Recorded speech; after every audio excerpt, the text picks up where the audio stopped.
Kartini spent her childhood in Rembang, Central Java. She liked to listen to Java songs. Hi, I'm Karina Rahman from Bina Indonesia Gemilang Senior High School. Today I'm going to tell you a story about Era Kartini. Schools were named after her, books were written about her, songs were composed in her name. Even a national holiday was dedicated to her. Kartini was the Indonesian symbol of woman empowerment and self-determination. Raden Laju Kartini Jojo Adiningrat has been used as a symbol of the struggle for the emancipation of the Indonesian woman to this day.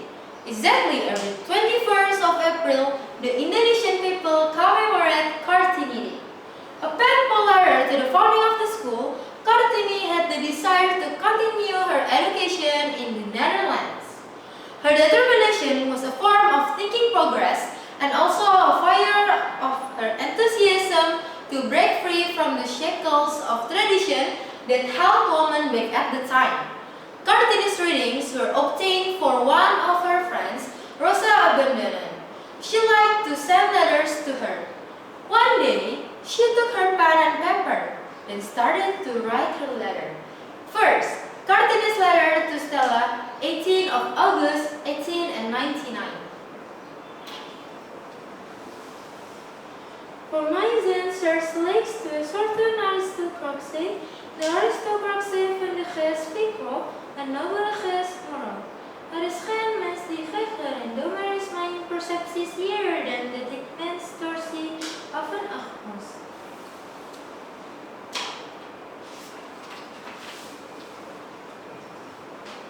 Her first letter implies that she wants to share her voice about nobility of thinking and attitudes.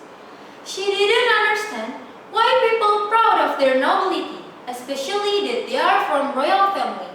Though she belonged to one of Japanese royal families, and this condition made her suffer, but she wanted to show to the world that she wouldn't give up doing something to get equal position with men. Second, Kartini's letter to Mrs. Abandonan, August 1900.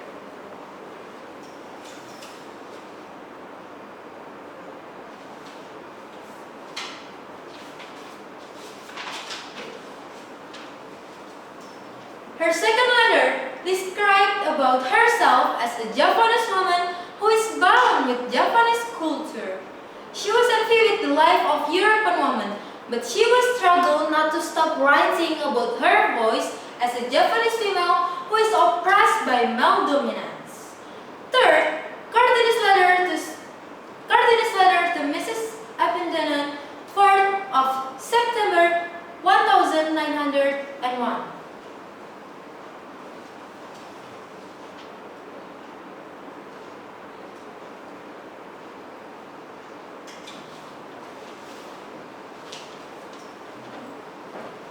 In her third letter, she was brave enough to state her voice about females' voice who will not surrender by the situation and condition which impersonate herself.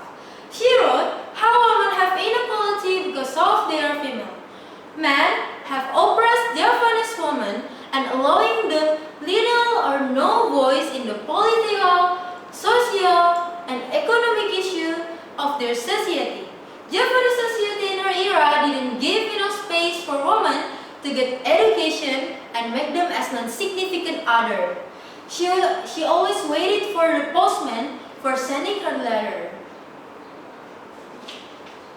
Mr. Postman, please send this letter to Netherlands. Okay, miss. Kartini attended one of the elite schools called Europe's Lager School, or ELS, until she was 12 years old. The school wasn't open to the public.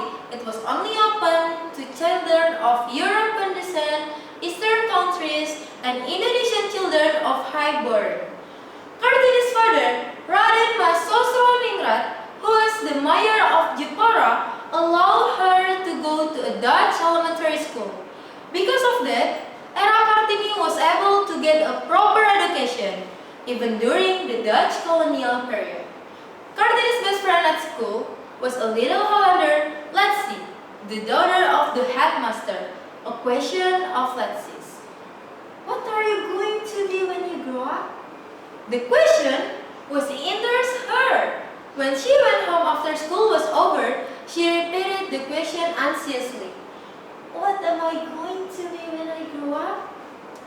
Her father, who loved her very dearly, didn't answer, but smiled and pinched her cheek.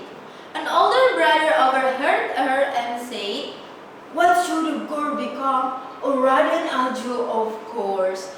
Raden Aju is the title of a Japanese married woman of high rank, while the unmarried daughter of a regent is Raden Aju. Actually, Kartini has ever got a scholarship given by Dutch government because of her remarkable writings, but her father rejected. Kartini fell in love with someone and asked her to marry to the Rembang regent named RMAA Singih Jojo Adiningrat, who has already had 3 wives. Even though she couldn't take the scholarship, she still got the opportunity to study as a teacher in 1901. Don't ever take that scholarship. I know you really want to study. You want to struggle for women of Indonesia, but you can take that scholarship. You can go to Netherlands by yourself. Yes, Dad, I know. But you can study to be a teacher. That's kind of you. Thank you for the opportunity, Dad. I heard that you fell in love with Cindy. How do you know? I know everything about you. You want to marry with him? Kartini just nodded her head and smiled. Her father met her with Cindy. They talked about marriage.